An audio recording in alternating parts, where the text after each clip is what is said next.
Pernahkah kalian membayangkan Indonesia sebagai kumpulan imperium besar yang saling bertempur, bersekutu, dan mewariskan tahta? Dari pedalaman hutan Kalimantan hingga puncak kejayaan di Jawa, sejarah kita adalah rantai peristiwa yang tak terputus. Hari ini kita akan membahas 10 kerajaan paling berpengaruh dalam sejarah Nusantara, diurutkan dari yang tertua hingga yang termuda. Bareng aku Abid, mari kita mulai pembahasannya. Nomor 10, Kutai Martadipura. Gerbang sejarah kita dimulai di tepi Sungai Mahakam, Kalimantan Timur. Kutai Martadipura adalah kerajaan Hindu tertua yang tercatat di Indonesia. Mula Marwan adalah raja terbesar di Kutai. Dia dikenal sangat dermawan dan bijaksana. Dalam salah satu yupa yang diceritakan bahwa ia menyedekahkan 20.000 ekor sapi kepada kaum Brahmana. Masyarakat Kutai hidup dari sektor pertanian dan peternakan karena lokasinya di tepi sungai yang sangat besar. Kutai juga memiliki dan menjadi titik singgah jalur perdagangan internasional antara India dan Tiongkok. Kutai Martadipura runtuh pada abad ke-14 setelah raja terakhirnya, yakni Maharaja Dharma Setia, tewas dalam peperangan melawan Raja Kutai Kartanegara ke-13 Aji Batara Agung Dewa Sakti. Sejak saat itu, wilayahnya melebur menjadi Kesultanan Kutai Kartanegara. Tanpa Kutai, kita tidak akan mengenal sistem birokrasi dan tulis-menulis di Nusantara. Nomor 9, era Pasundan, Kerajaan Tarumanegara dan Pajajaran. Bergeser ke Jawa Barat, muncul Tarumanegara. Raja Punawarman mengukir telapak kakinya di batu sebagai tanda kekuasaan. Berabad-abad kemudian, terah ini berevolusi menjadi kerajaan Pajajaran di bawah Prabu Siliwangi. Tarumanegara adalah kerajaan Hindu beraliran Wisnu yang menjadi fondasi peradaban di Jawa Barat. Purnawarman memimpin proyek pengalian Sungai Gomanti sepanjang 12 km hanya dalam waktu 21 hari saja. Ini adalah bukti kecanggihan teknik sipil kuno untuk mencegah banjir dan sarana irigasi. Yang paling ikonik adalah prastasti Ciaroteun yang menampilkan cetakan telapak kaki Raja Punawarman yang dianggap sebagai titisan Dewa Wisnu. Setelah mengalami berbagai dinamika politik dan penggabungan dengan kerajaan Galuh, maka muncullah kerajaan Pajajaran di Jawa Barat. Di bawah kepemimpinan Prabu Siliwangi, Pajajaran mencapai masa keemasan dengan rakyat yang hidup makmur dan damai. Pajajaran adalah Raja Lada pada masanya. Mereka memiliki 6 pelabuhan penting termasuk Sunda Kelapa, sekarang jadi Jakarta, dan Banten yang menjadi pusat perdagangan internasional bagi pedagang dari Eropa atau Portugis hingga Tiongkok. Pajajaran dikenal karena benteng alamnya yang sulit ditembus dan angkatan perang yang sangat tangguh. Inilah satu-satunya kerajaan di Jawa yang tetap merdeka dan tidak bisa ditaklukkan oleh ambisi Majapahit. Meski kalah di Perang Bubat, tapi Pajajaran tetap merdeka dari Majapahit. Pajajaran runtuh pada tahun 1579 Masehi akibat serangan dari Kesultanan Banten yang dipimpin oleh Maulana Yusuf. Menariknya, pemimpin Banten saat itu merupakan keturunan dari Prabu Siliwangi itu sendiri.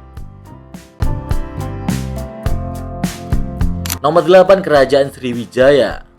Di Sumatera muncul raksasa maritim Sriwijaya. Mereka adalah polisi laut yang menguasai Selat Malaka. Sriwijaya bukan hanya soal militer saja, tapi juga pusat ilmu pengetahuan dunia. Pelaut dari India hingga Tiongkok wajib singgah di sini sebelum melanjutkan perjalanan. Dipercaya berpusat di tepi Sungai Musi, Palembang, Sumatera Selatan. Lokasinya sangat strategis membuat mereka bisa mengawasi lalu lintas kapal di Selat Malaka. Mereka menguasai komoditas perdagangan emas, kapur barus, gading gajah, dan rempah-rempah yang sangat dicari di pasar internasional kala itu. Sriwijaya juga menjadi pusat pembelajaran agama Buddha terbesar di Asia Tenggara. Sriwijaya memiliki hubungan darah dengan Jawa Tengah melalui Wangsa Sailendra yang membangun Candi Borobudur. Raja terbesar Sriwijaya yakni Bala Putra Dewa sebenarnya adalah putra dari Raja Mataram kuno yang kalah dalam persaingan politik di Jawa, lalu pindah ke Sumatera untuk memimpin Sriwijaya yang kerajaan asal ibunya.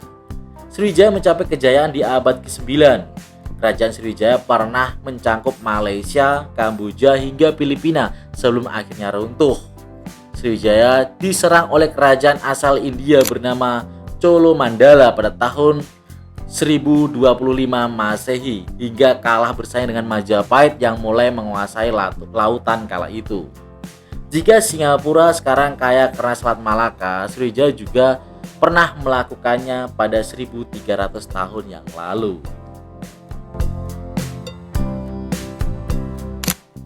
Sementara Sriwijaya menguasai laut di jantung Jawa Tengah, Mataram kuno membangun mahakarya arsitektur. Hal yang paling unik dari Mataram kuno saat masih Jawa Tengah adalah toleransi beragama yang luar biasa. Kerajaan ini dikuasai oleh dua dinasti besar. Yang pertama adalah Wangsa Sanjaya bercorak Hindu yang membangun Candi Prambanan. Kemudian ada Wangsa Sailendra bercorak Buddha yang membangun Candi Borobudur. Kedua dinasti ini akhirnya bersatu melalui pernikahan politik antara Rakai Pitakan atau Sanjaya dan Pramodawardhani atau Sailendra. Peristiwa ini membuktikan bahwa persatuan di Nusantara sudah ada sejak abad ke-9 melalui jalur cinta dan diplomasi. Sejak tahun 929 Masehi, pusat kerajaan secara mendadak pindah dari Jawa Tengah ke Jawa Timur, pindah ke lembah Sungai Berantas. Alasannya karena serangan dari kerajaan Sriwijaya yang terus-menerus dan juga letusan Gunung Merapi. Sementara area Kediri dulu lebih subur karena dilewati oleh Sungai Berantas. Setelah masa transisi di Jawa Timur, muncullah tokoh paling legendaris Raja Airlangga. Di bawah kepemimpinannya, kerajaan Medang ini mencapai stabilitas luar biasa. Ia membangun bendungan raksasa Waringin Septa untuk irigasi yang membuat rakyatnya semakin makmur. Dan di akhir hayatnya, Airlangga melakukan keputusan yang sangat beresiko. Ia membagi kerajaan menjadi dua, Jenggala dan Kediri, untuk menghindari perang saudara di antara kedua putranya. Pembagian inilah yang nantinya akan memicu perang saudara selama ratusan tahun. Mataram kuno adalah cikal bakal dari Kediri, Singasari hingga Majapahit. Setelah pusat kekuasaan pindah ke Jawa Timur, terjadi perang saudara antara dua anak Airlangga hingga muncullah Kediri di bawah Raja Jaya Meswara. Kerajaan ini lalu dikenal karena kemakmuran ekonomi dan ramalan Jayabaya. Nama Kediri paling harum di bawah pemerintahan Prabu Jayabaya. Beliau bukan hanya raja yang kuat secara militer saja, tapi juga seorang visioner. Prabu Jayabaya dikenal memiliki kemampuan meramal masa depan Nusantara hingga sering dikaitkan dengan politik Indonesia hingga sekarang. Kediri runtuh pada tahun 1222 Masehi karena kesombongan raja terakhirnya, Kertajaya. Ia berselisih dengan kaum Brahmana atau pendeta dan mengklaim dirinya sebagai dewa kala itu. Para pendeta meminta perlindungan ke Ken Arok. Ken Arok berhasil mengalahkan Kertajaya dalam pertempuran hebat di Ganter. Peristiwa ini mengakhiri era Kediri dan dimulainya era kerajaan Singasari. Nomor 5, Kerajaan Singasari. Kerajaan Singasari adalah kerajaan yang mengubah wajah sejarah Jawa dari sekedar kekuasaan agraris menjadi imperium yang memiliki ambisi geopolitik internasional. Inilah kerajaan di mana drama pengkhianatan, kutukan keris dan visi penyatuan Nusantara dimulai. Singasari tidak lahir dari warisan tahta yang damai, melainkan dari pemberontakan seorang rakyat jelata bernama Ken Arok. Ia jatuh cinta kepada Ken Dedes, istri dari Aku atau penguasa Tumapel kala itu, bernama Tunggul Ametung. Ken Arok membun-bun Tunggul Ametung menggunakan keris buatan Empu Gandring yang konon dikutuk akan memakan korban 7 turunan raja-raja Singasari. Setelah membun-bun Tunggul Ametung dan mengalahkan kerajaan Kediri di Perang Genter, Ken Arok mendirikan Wangsa Rajasa. Raja terakhir sekaligus terbesar Singasari adalah Kertanegara. Berbeda dengan raja-raja sebelumnya ia memiliki visi yang melampaui Pulau Jawa. Kertanegara memimpin dan mengirim pasukan ke Sumatera untuk menjalin aliansi dengan kerajaan Melayu. Tujuannya satu, membendung ekspansi kerajaan Mongol atau dinasti Yuan kala itu yang dipimpin Kublai Laikan. Cakrawala Mandala inilah konsep pertama penyatuan wilayah Nusantara di bawah satu pengaruh politik untuk menghadapi ancaman asing. Salah satu momen paling heroik dalam sejarah Singasari ini adalah ketika utusan Kublai Laikan bernama Mengci datang menuntut upeti yang malah dihajar. Ironisnya, saat Kertanegara fokus pada ancaman luar negeri nih, yaitu Mongol, ia justru lengah terhadap ancaman di dalam negeri. Jaya Katwang, yakni keturunan dari Raja Kediri, menyerang Singasari saat pasukan utama sedang berada di Sumatera. Kertanegara pun akhirnya tewas dalam serangan ini. Singasari meninggalkan jejak kuat di Nusantara. Singasari adalah api pertama yang membakar semangat penyatuan Nusantara. Nomor 4, Kerajaan Majapahit. Kerajaan Majapahit adalah puncak dari seluruh peradaban Hindu-Buddha di Nusantara. Raden Wijaya, menantu raja terakhir Singasari, berpura-pura tunduk pada Jaya Katwang, pemberontak yang menghancurkan Singasari tadi. Saat pasukan Mongol datang untuk membalas dendam pada Singasari, Raden Wijaya memanfaatkan mereka untuk menghancurkan Jaya Katwang. Setelah menang, Raden Wijaya berbalik menyerang pasukan Mongol yang sedang berpesta dan mengusir mereka dari Jawa. Ia kemudian menobatkan diri menjadi raja dan mendirikan Majapahit. Majapahit mencapai stabilitas yang sangat luar biasa berkat sosok Patih Gajah Mada. Sang Mahapatih yang diangkat oleh Ratu Tribhuwana Tunggadewi ini bersumpah akan menyatukan Nusantara. Gajah Mada bersumpah tidak akan memakan palapa atau kenikmatan duniawi sebelum berhasil menyatukan seluruh Nusantara di bawah Panji Majapahit. Gajah Mada membuktikannya dengan menaklukkan wilayah dari Sumatera hingga Papua, bahkan hingga ke Semenanjung Malaya dan Filipina Selatan. Di bawah pemerintahan Raja Hayam Wuruk dan pendampingan Gajah Mada, Majapahit mencapai puncak kejayaan. Bhinneka Tunggal Ika, semboyan negara kita, lahir dari era ini. Tertulis dalam kitab Sotasoma dan karya Empu Tantular yang menggambarkan kerukunan antara umat Hindu dan Buddha di Majapahit kala itu. Dari Majapahitlah Indonesia bisa memiliki wilayah yang sangat luas hingga saat ini. Sayangnya Majapahit hancur dari dalam akibat perang saudara.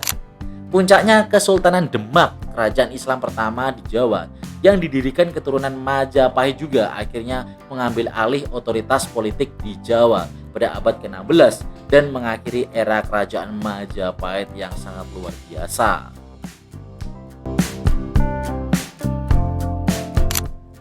Nomor 3, Kerajaan Samudra Pasai. Di saat Majapahit mulai meredup di ujung utara Sumatera, Samudra Pasai bangkit sebagai kerajaan Islam pertama. Mereka menjadi pintu masuk bagi penyebaran Islam ke seluruh Nusantara. Terletak di pesisir utara Aceh, sekitar Lok Semawe. Lokasinya sangat strategis karena berada tepat di pintu masuk Selat Malaka. Sultan pertama adalah Maurah Silu yang setelah memeluk Islam bergelar Sultan Malik Al-Saleh. Samudra Pasai adalah kerajaan yang sangat terbuka dan mendunia. Hal ini dibuktikan dari catatan dua penjelajah paling terkenal di dunia. Yang pertama ada Marco Polo pada 1292 Masehi. Penjelajah asal Venesia ini sempat singgah dan mencatatkan adanya kota pelabuhan yang sangat ramai dengan pengaruh Islam yang sangat kuat. Kemudian ada Ibnu Batutah pada tahun 1345 Masehi. Penjelajah asal Maroko ini memuji Sultan Samudra Pasai sebagai pemimpin yang sangat rendah hati dan suka berdiskusi mengenai ilmu agama. Samudra Pasai memiliki ekonomi yang sangat kuat dan di masanya itu terbukti dari dua hal, yakni mata uang dirham terbuat dari emas murni. Hal ini membuktikan bahwa Pasai adalah kerajaan yang sangat kaya dan memiliki standar ekonomi internasional. Kemudian ada bukti lainnya, yakni menjadi pusat perdagangan, menjadi titik temu pedagang dari Tiongkok, India, Persia, dan Arab. Komoditas utamanya adalah lada, sutra, hingga kapur barus. Dan pada abad ke-14, Majapahit di bawah Gajah Mada sempat menyerang Samudra Pasai untuk memastikan dominasi perdagangan di Selat Malaka. Setelah itu mereka pindah ke Malaka yang sekarang jadi wilayah Malaysia. Hingga sisa-sisa legasi mereka akhirnya runtuh setelah kedatangan bangsa Portugis. Tongkat estafet Islam berlanjut ke Jawa melalui Kesultanan Demak. Didirikan oleh Raden Patah, anak dari Brawijaya kelima, raja terakhir Majapahit. Demak menjadi pusat dakwah Wali Songo. Demak adalah kekuatan yang akhirnya meruntuhkan dominasi politik lama dan membawa Jawa ke era baru. Awalnya Demak adalah wilayah bawahan atau kadipaten Majapahit yang bernama Gelagahwangi. Seiring melemahnya Majapahit, Demak memisahkan diri dan berdiri sebagai Kesultanan Mandiri sekitar tahun 1478 Masehi. Demak tidak bisa dipisahkan dari peran Wali Songo. Kerajaan ini adalah markas besar para wali untuk menyebarkan Islam. Di era Demak inilah seni wayang, gamelan, dan sekaten dimodifikasi oleh para wali, terutama Sunan Kalijaga, untuk sarana dakwah dan diterima oleh masyarakat. Demak memiliki angkatan laut yang sangat tangguh. Mereka adalah kerajaan pertama di Nusantara yang terang-terangan melawan kolonialisme Barat. Di era Sultan Trenggono, Panglima Perang Fathahilah berhasil merebut Sunda Kelapa dari pengaruh Portugis dan penjarahan pada 22 Juni 1527 yang kemudian diubah namanya menjadi Jayakarta, asal mula dari Jakarta. Di era Demak lah nanti bakal jadi cikal bakal Pulau Jawa benar-benar bisa disatukan, mulai dari daerah Sunda yang sebelumnya sulit ditunduk di era Majapahit ya. Kemudian runtuhnya Demak disebabkan oleh perang saudara yang memperebutkan tahta pasca wafatnya Sultan Trenggono yang menjadi tragedi Penangsang versus Pajang. Tatah Demak akhirnya pindah ke Pajang, sekarang jadi Surakarta di bawah Joko Tingkir atau Sultan Hadiwijaya. Dari Pajang inilah nantinya muncul Kesultanan Mataram Islam yang akan menyatukan seluruh Jawa. Jadi Demak adalah pembuka jalan bagi seluruh Kesultanan Islam di Jawa. Nomor 1, Mataram Islam. Mataram Islam lahir dari sebuah hadiah atas jasanya membantu Kesultanan Pajang. Ki Ageng Pamanahan diberikan wilayah berupa hutan belantara bernama Hutan Mentaok, sekarang wilayahnya Kota Gede Yogyakarta. Putranya Danang Sutawijaya atau bergelar Penambahan Senopati kemudian memisahkan diri dari Pajang dan mendirikan Kesultanan Mataram pada tahun 1586. Mataram Islam mencapai masa keemasan di bawah kepemimpinan Sultan Agung. Sultan Agung hampir berhasil menyatukan seluruh Pulau Jawa termasuk menaklukkan Surabaya di wilayah timur, kecuali Banten dan Batavia yang dikuasai oleh Belanda kala itu. Sultan Agung adalah raja yang paling gigih melawan VOC. Ia memimpin penyerangan besar ke Batavia pada tahun 1628 dan 1629. Meski gagal karena masalah logistik, keberaniannya menjadi simbol perlawanan nasional. Setelah Sultan Agung wafat, Mataram mulai melemah akibat konflik internal dan campur tangan VOC Belanda. Puncaknya adalah Perjanjian Giyanti yang membelah Mataram menjadi dua bagian. Yang pertama adalah Kesunanan Surakarta atau Solo di bawah Pakubuwono III dan Kesultanan Yogyakarta di bawah Hamengkubuwono I. Inilah alasan mengapa saat ini kita masih memiliki keraton di Solo dan Yogyakarta. Mereka adalah ahli waris sah dari kemegahan Mataram Islam. Nah, yang unik, meskipun peradaban berubah dari Hindu ke Islam, darah penguasa tanah Jawa tidak pernah benar-benar berganti. Penguasa Yogyakarta dan Surakarta saat ini adalah pewaris biologis dari ambisi Ken Arok yang dimulai 800 tahun yang lalu.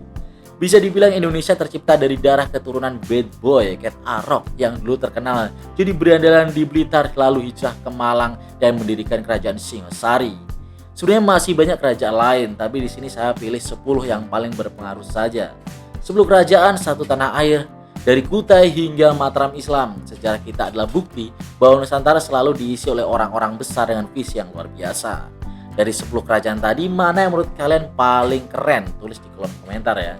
Jangan lupa klik like, subscribe, dan nyalakan loncengnya. Dan sampai jumpa di kisah sejarah berikutnya. Ciao.